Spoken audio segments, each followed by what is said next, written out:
We are familiar with the image of an oasis in the Sahara Desert, of date palms and camels. But we are not in the Sahara. We're in the red centre of Australia, where there are many oases. Fringed with lush palms, these spring-fed waters harbour a wonderful variety of marine life.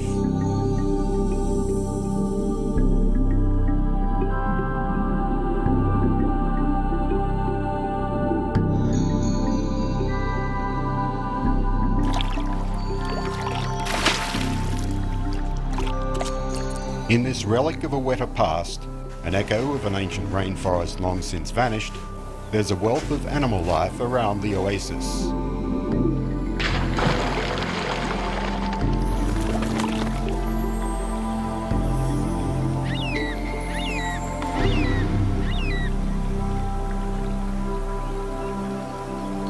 Our oasis is a Garden of Eden in an arid land, surrounded by red cliffs and a lush foliage of red cabbage palms, survivors of a wetter era.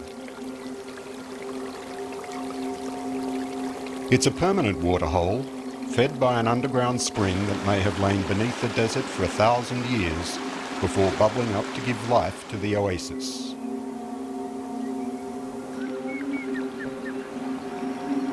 Dragonflies always seem to be mating. 3 pairs line up on one branch.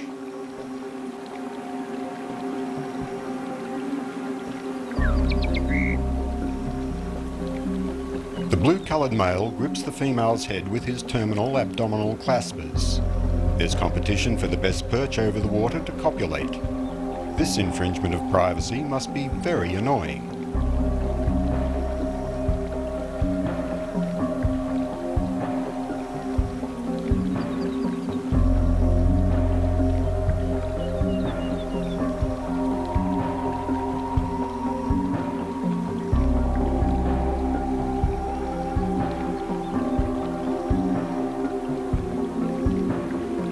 The interrupted pair choose another perch. Now the female slips underwater and bends her abdomen forward to receive his sperm from a special copulatory organ which lies at the front of his abdomen.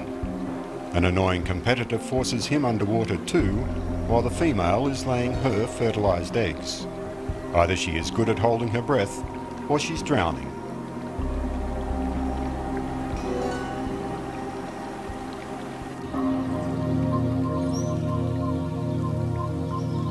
Life sparkles on the surface. Aptly named whirligig beetles spend their entire life rushing around in erratic circles. The water glider uses surface tension to actually walk on top of the water. Quite amazing.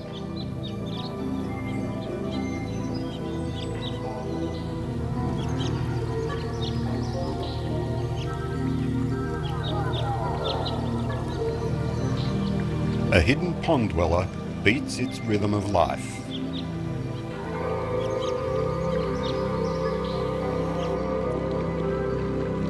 When a praying mantis loses its perch, it falls victim to a pond predator.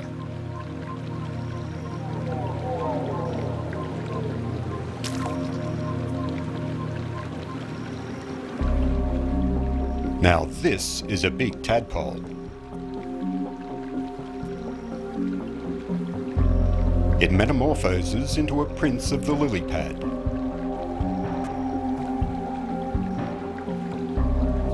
Delicacy of the oasis, the red-clawed crayfish must hide in the algae.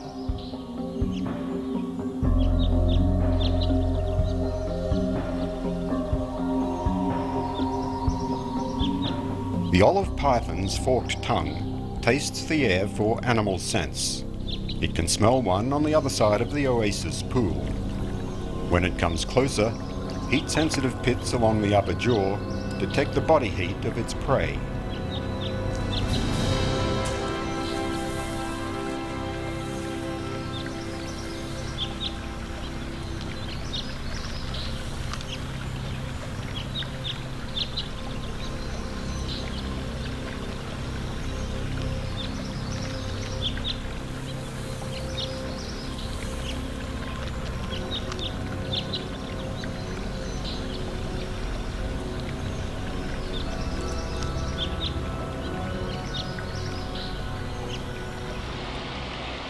Then Cropp will see what's down below. It's freezing, absolutely freezing. Must be 5 or 10 degrees, and I'm used to 30.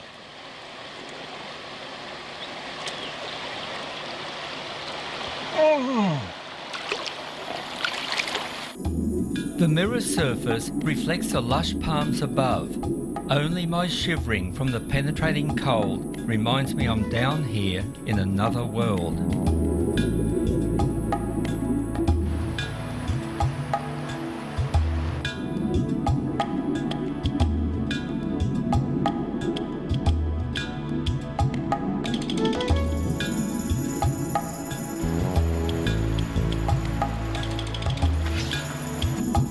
The red-clawed crayfish and I meet head-on. It thinks I'm a predator. Maybe so. I wouldn't mind eating it.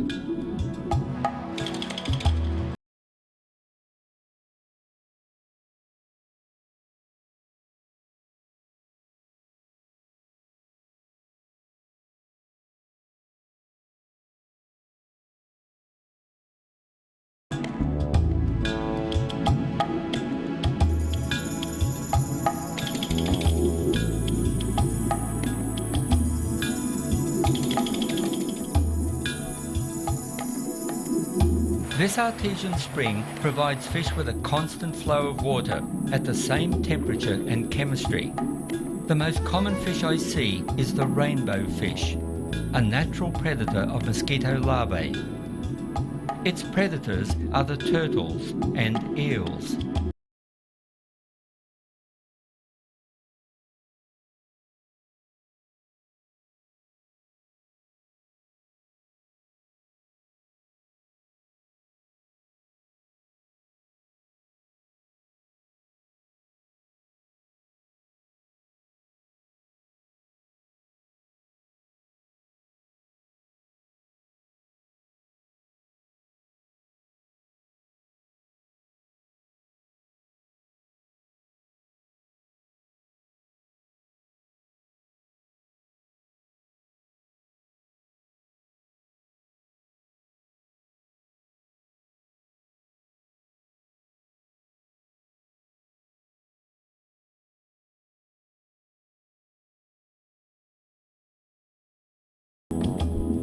Ben's dive is short. He's as blue as his wetsuit from the cold. Another land creature who doesn't mind the cold is the water monitor.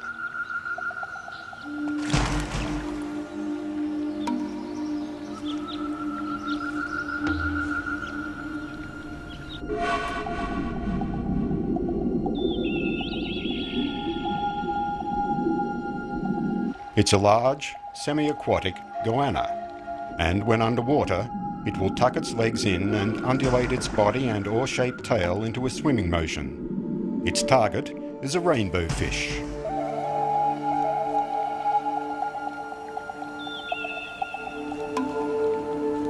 Up to 40 lizard species live around this oasis, the highest recorded lizard diversity of any habitat around the world. They are successful because they're cold-blooded and do not have to maintain a constant body temperature in this area of extreme heat and cold. Summer temperatures reach 40 degrees Celsius and can plummet to -7 on a winter night. It's no shock to a monitor to bask in 40 degrees on land and then plunge into 10-degree water.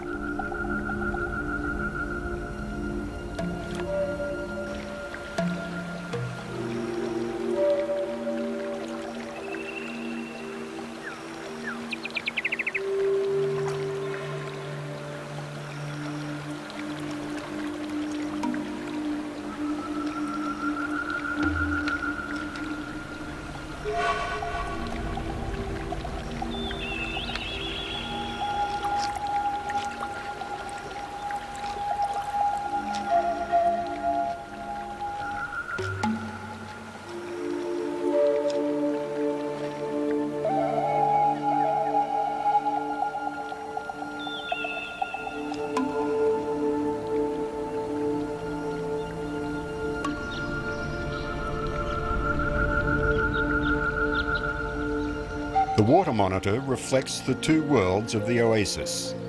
It can prey on the fish below and the marsupials above.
Have we slipped back in time to the Jurassic period?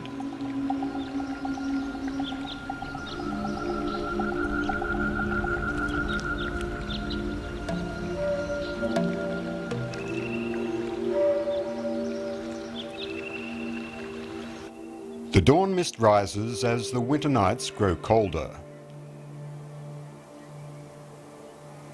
The Oasis is deep in the red centre at Australia's point of inaccessibility. That's the point on the mainland, farthest from the coast. The rust-red cliffs are home to the yellow-footed rock wallaby. An endangered species, it's small enough to be prey for the desert carnivores. The Parenti, Australia's largest lizard and the second largest in the world, is a potential threat. This one is 2 meters long, only the Komodo dragon of Indonesia is bigger.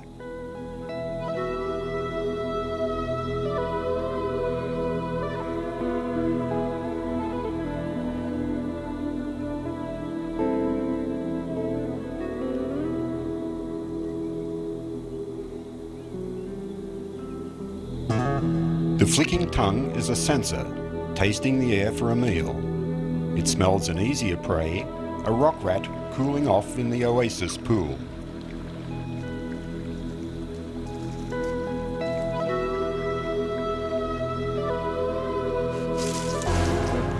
The rat has swallowed awfully fast. Bearded dragons are also on its menu.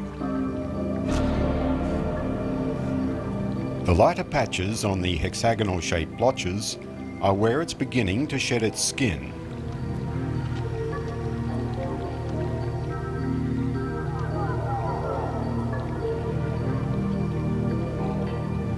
No desert oasis would be without its most handsome visitor, the red kangaroo.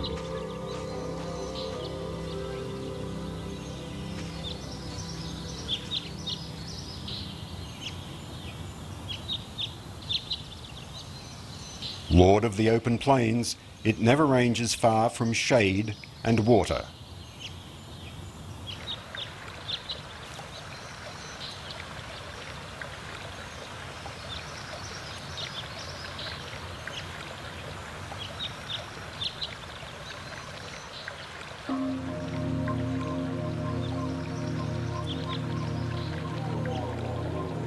Longlegs walk the shallows of the Oasis, looking for their kind of food.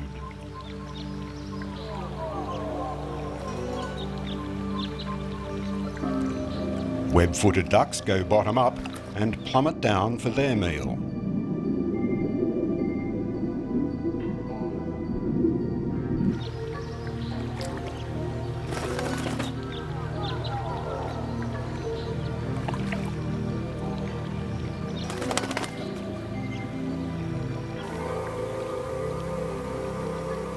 High in a dead tree, 2 nesting eagles have a panoramic view of the rainbow fish in the Oasis below.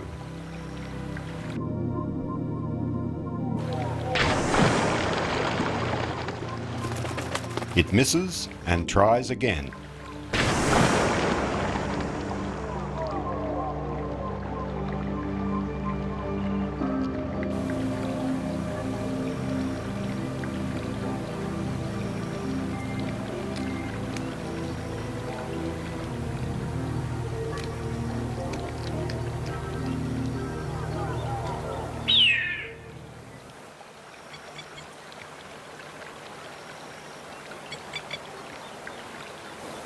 A black kite hovers above the oasis, waiting for a dragonfly to lift up so it can swoop and catch it in mid-air.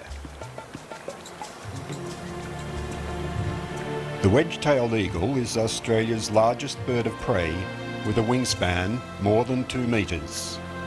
2 eggs are close to hatching in its nest. The eyes of this hunter detect the movement of a small animal from a great height.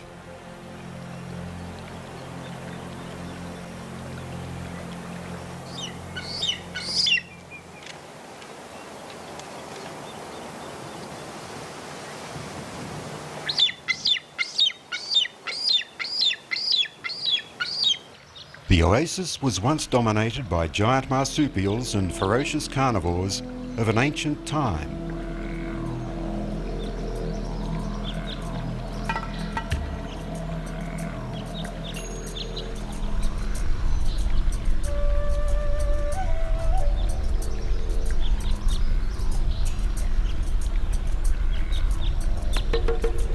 The giant kangaroo was a meat-eater and became extinct not so long ago, for an Aborigine drew it on a cave wall, showing a jaw full of sharp teeth.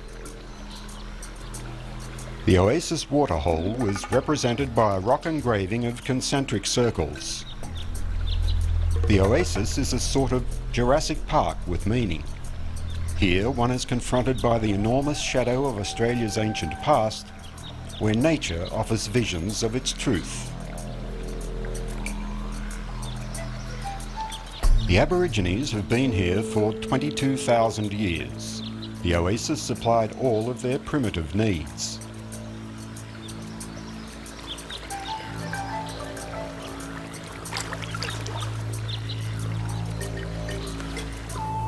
Where its spring waters trickle into the desert sands, a host of desert creatures survive. A mole cricket crosses the sand in safety, underground.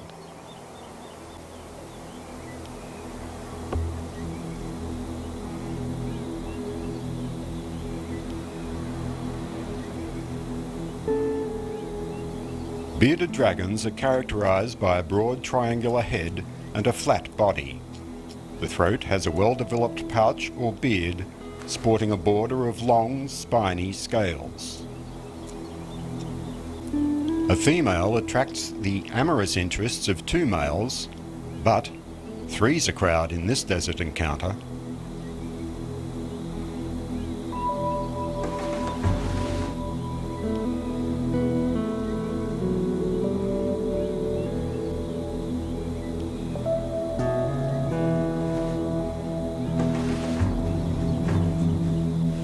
The winner is now alone with the female.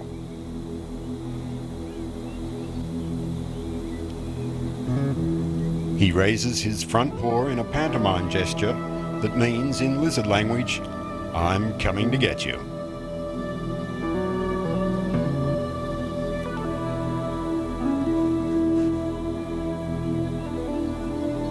He's a little rough at it.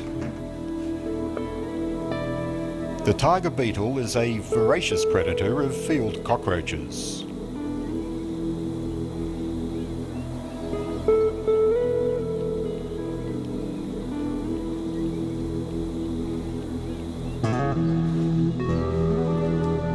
An emu and a black-breasted buzzard are players in an amazing drama beside the oasis. When she walks away and leaves her eggs unguarded, that's the cue for the buzzard to fly in.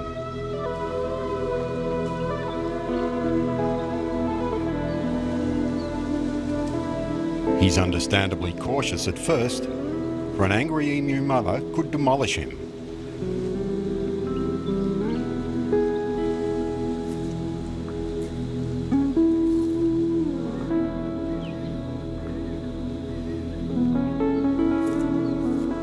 He uses a rock as a tool to break open an egg.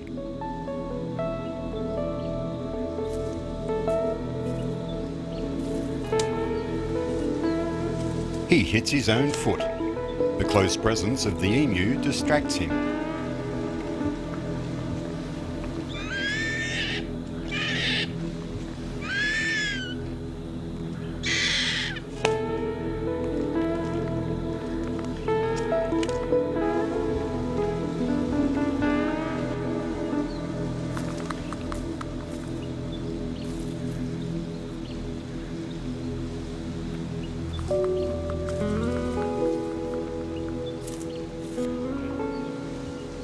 The highly venomous death adder is a nocturnal predator. It's looking for a good place to settle into an ambush before the night falls.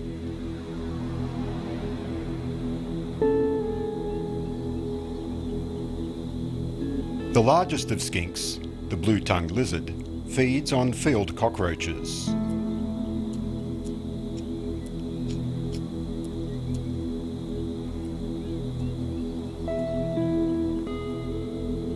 It rocks as it walks.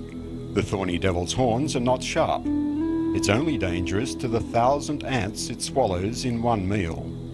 The devil is one creature who shuns the oasis. Its body has only to touch a dew-covered bush, and the moisture is drawn along grooves in its thorny skin to its mouth.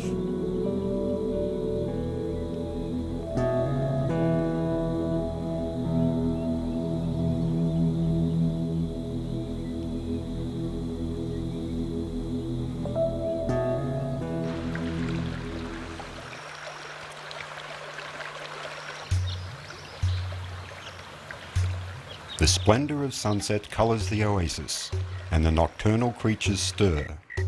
Only the death adder lies still and waits. Some desert marsupials are now extinct. Others, like the cute canary, are endangered, vulnerable to feral animals and habitat destruction. The bilby is endangered, its habitat disturbed. They once were spread over 70% of Australia. Now that's shrunk to 15%.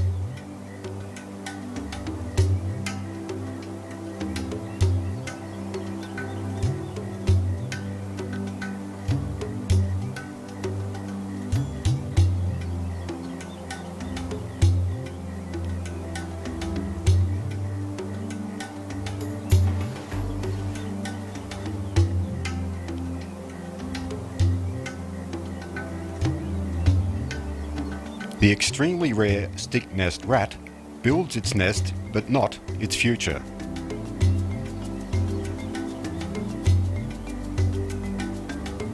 To attract a mouse, the death adder wriggles its tail to mimic a worm and draws the victim closer.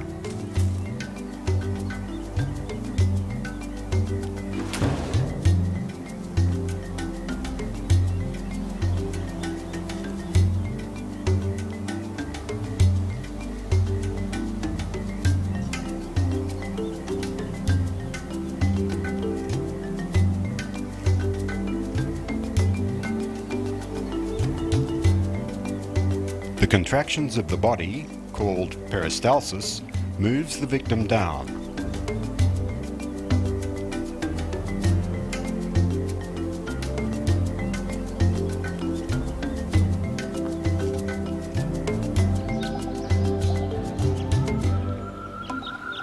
A winter dawn plummets the temperature to -7. The larger fish of the oasis are gasping to breathe.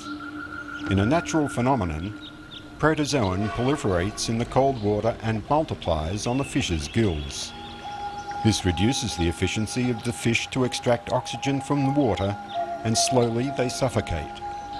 In just one cold morning, all the large fish of the oasis die.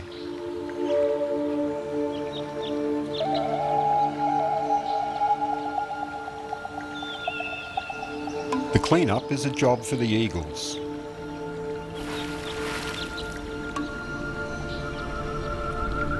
A bearded dragon is frozen and cannot move.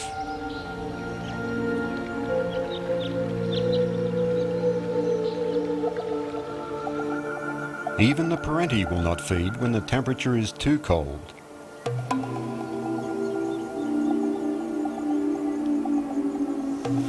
The rock rat is either aware of this or just lucky.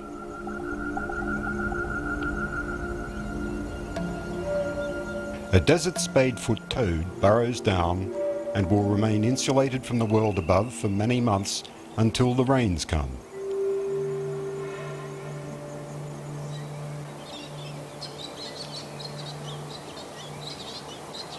We leave our cold oasis in the desert and move further north to another spring-fed oasis. Here the thermal pool is so much warmer, a constant 32 degrees Celsius. The water sparkles in clarity, the visibility underwater over 30 metres, and Lynn Roberts welcomes this pleasant change.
Here is where the underwater spring bubbles up into our world at the rate of 30 million litres per day.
Water lily pads shelter creatures below and provide a wobbly platform above for a bird that walks on water.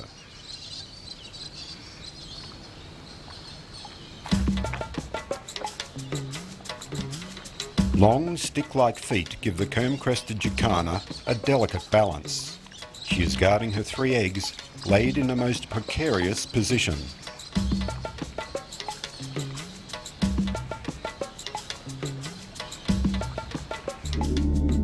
While the lily pads hide the lurking catfish below, they also hide a view of the eggs above. Catfish will eat anything. Even a wounded comrade they follow and nibble while still alive.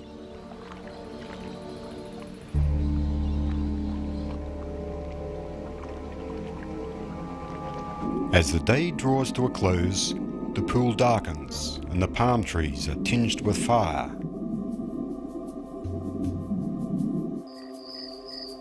Around its perimeter there's a changing of the guard. New creatures stir.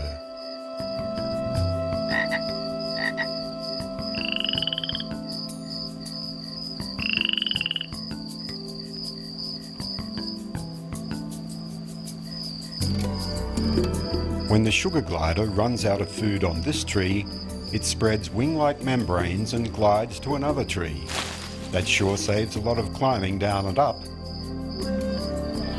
Aren't they cute? A brush-tailed possum and its baby.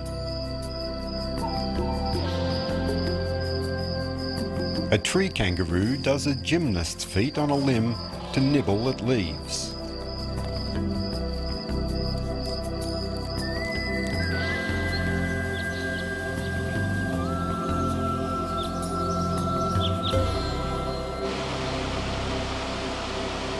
The Oasis waters cascade over a fossil tufa wall and spill into the headwaters of a river. Here, the wildlife changes dramatically.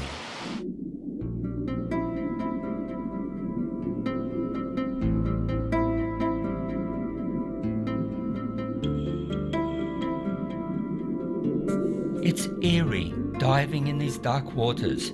I know there's little here that can really hurt me, but my vision is so restricted I bump into obstacles. There's a barramundi, a big guy, hidden in the branches.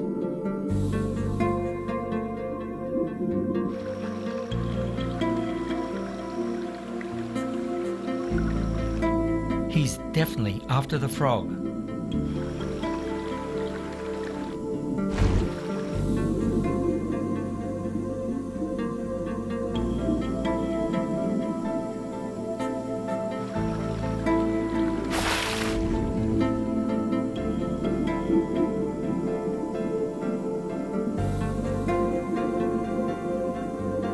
Now this is a Barra's favourite meal.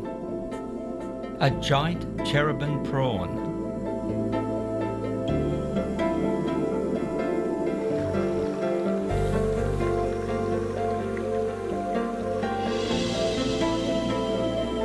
Lynn was hesitant to join me.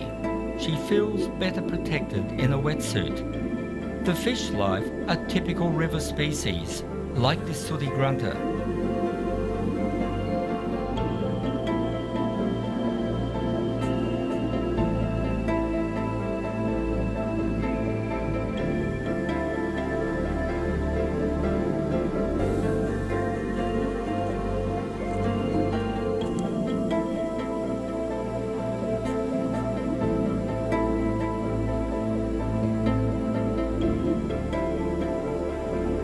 A fish with bold black spots cruises just beneath the surface. It shoots a jet of water and knocks an insect down.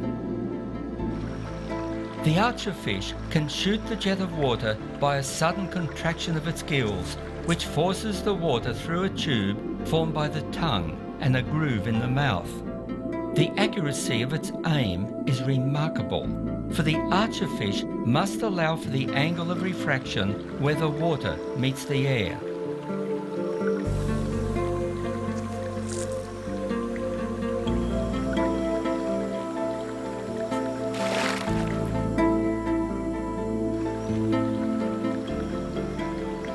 In the dawn mist, a dingo was on the prowl.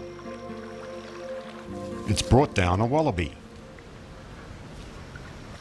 The forked tongue of the Gould's goanna combines with a special sensor called a Jacobson's organ that detects the most minute trails of scent in the prey.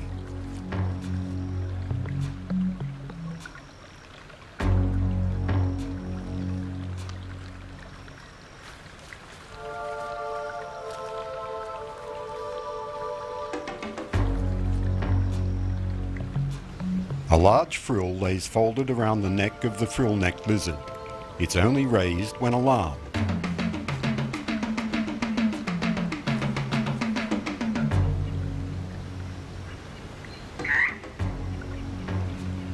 Down by the riverbank, a butcher bird catches a locust.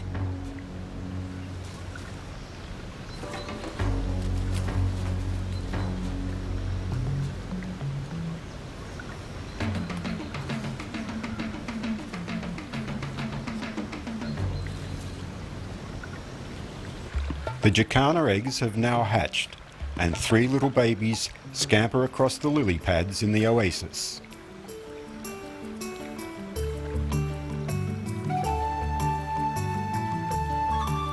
Other birds feed in the swampland that borders both the oasis and the little river it created.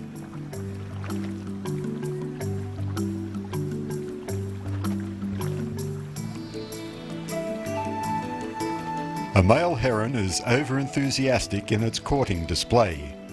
However, it comes back from its dunking to continue chasing the female.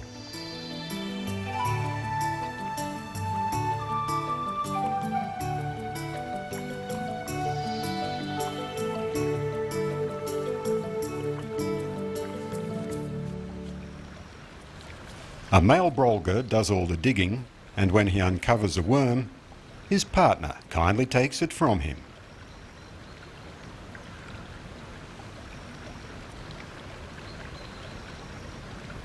They mate for life and trumpet their happiness to the sky.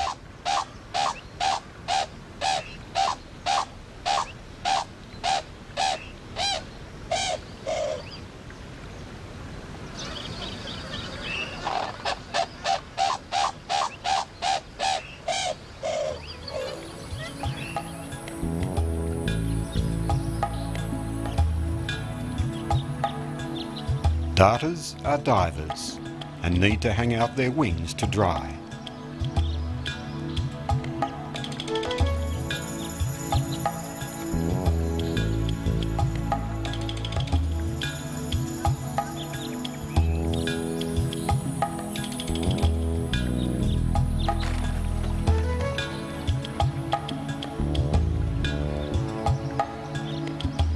A juvenile pied heron is light enough to be able to walk the lily pads like the jacana.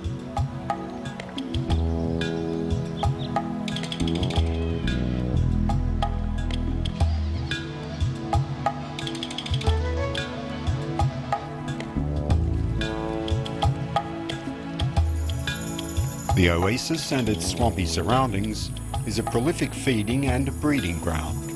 The bountiful fish life attracts all kinds of birds.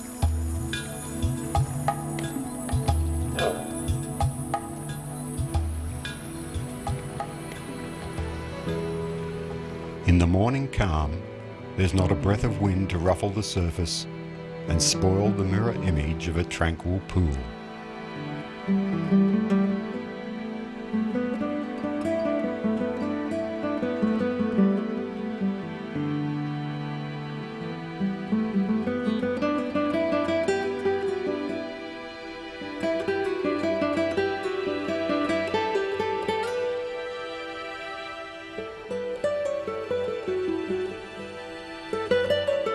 High in a tree, a nesting darter tries to appease 2 hungry chicks.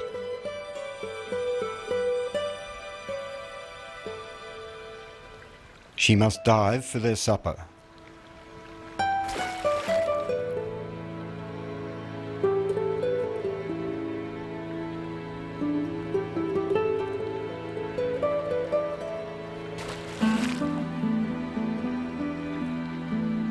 This darter has a big problem. There's a freshwater crocodile below.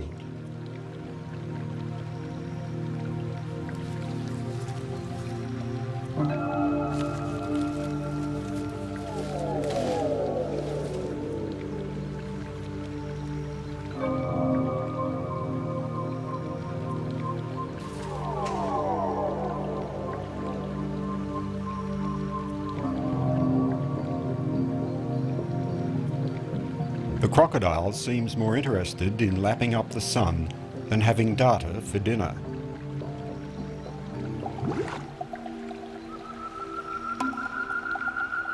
Freshwater crocodiles dominate the marine life in the river headwaters beside the oasis. They grow to a length of 3 metres and can live for 50 years. Ben and Lynn are not at risk filming them underwater, for they are not people eaters. But freshwater crocs can deliver a sizable bite. The long, slender jaw contains many needle-sharp teeth which grasp the prey firmly.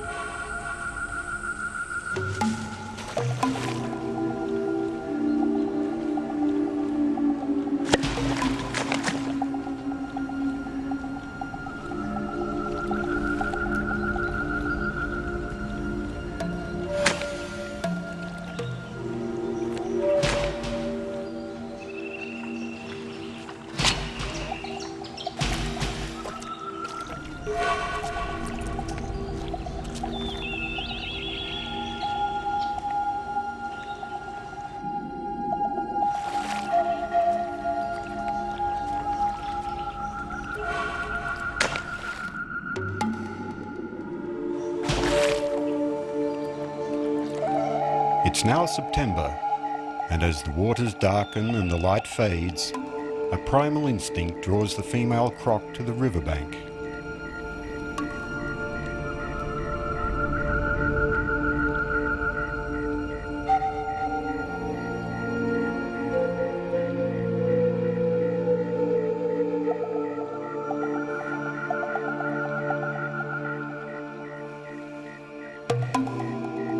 She lays a dozen eggs in a hole she excavated in the sand. When covered up, they will incubate for the next 10 weeks.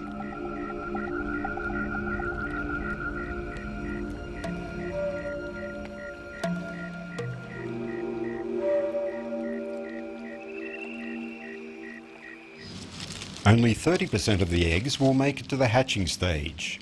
Goannas see to that.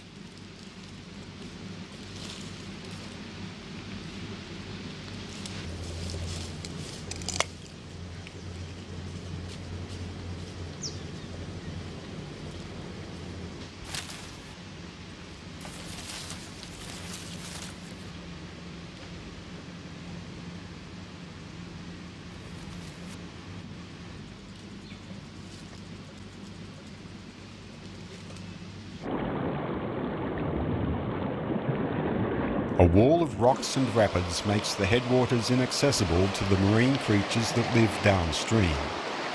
Thank goodness this stops the dangerous saltwater crocodile from moving any further upstream. Can you imagine the damage it could do to upset the delicate balance of nature around the oasis?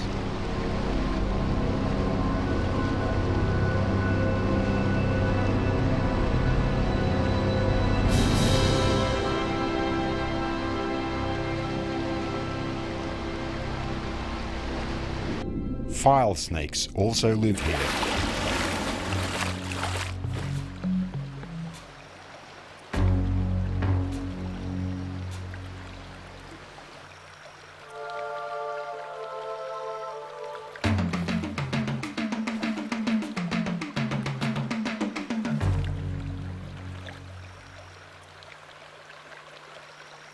The oasis mirrors storm clouds moving in. The monsoonal wet begins.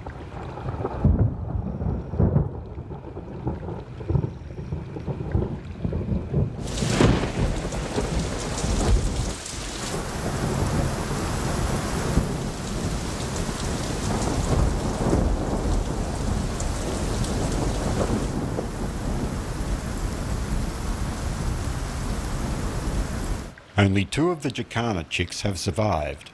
A freshwater croc took 1 for sure.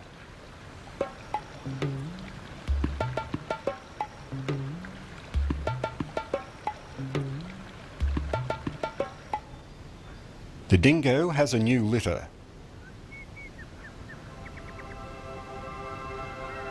Freshwater crocodiles time their hatchlings to emerge at the start of the wet, so they enter this world at a time of plenty.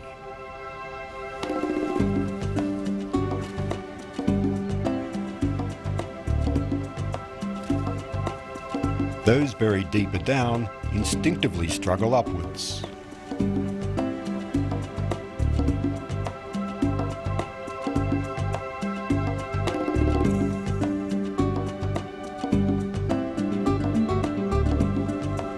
Born ready to bite, the youngsters have their first fight.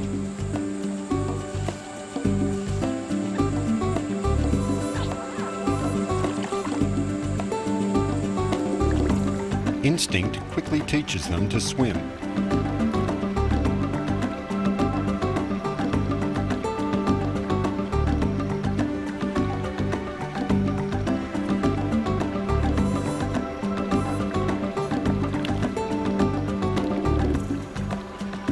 Mortality is high. 90% will die in the first year, falling prey to birds and barramundi.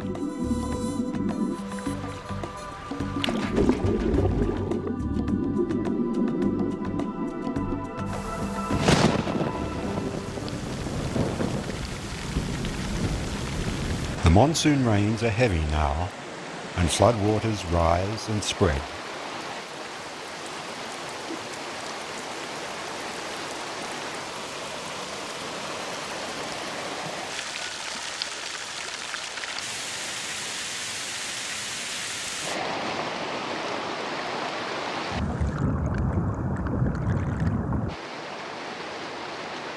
The flooding submerges the protective rock bar, and a saltwater crocodile makes it upstream.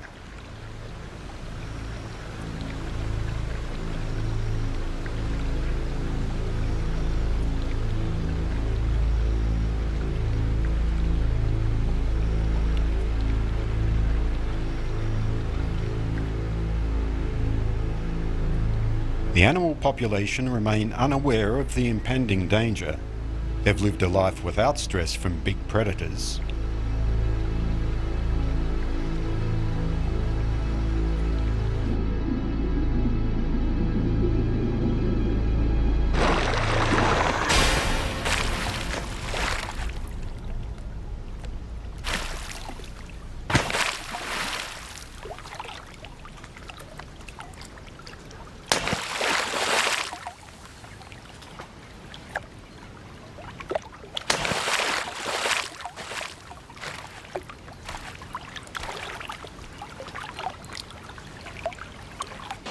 The palms and tufa wall barricade the croc from reaching the spring waters of the oasis.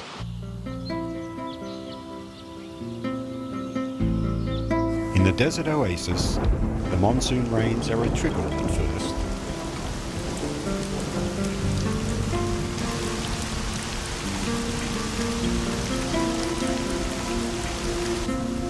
The tiger beetle does not pause in demolishing cockroaches,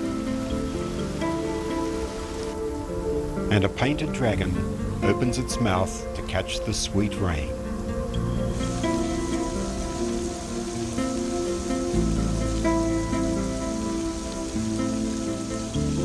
The rain is heavier now.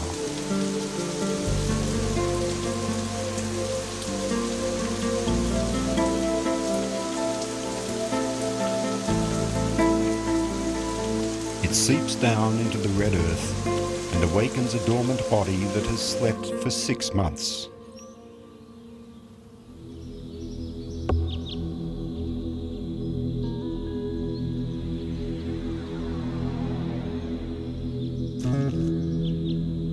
It's the spade-foot toad come back to this world. Close by are termites to satisfy its hunger. Its back legs are twitching uncontrollably because it's so excited at seeing food.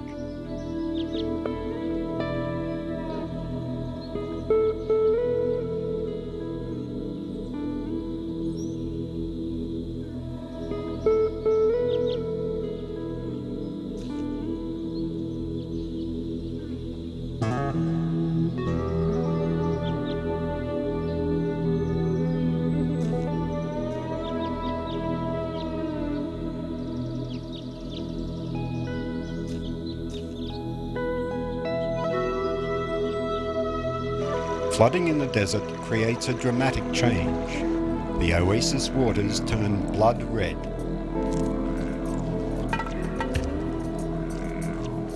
A wave of life is set in motion by the rains.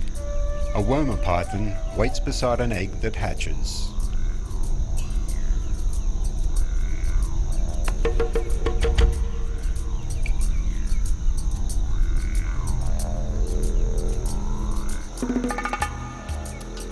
The touch of water awakens new life everywhere, and wildflowers bloom and paint the desert in a blaze of colour.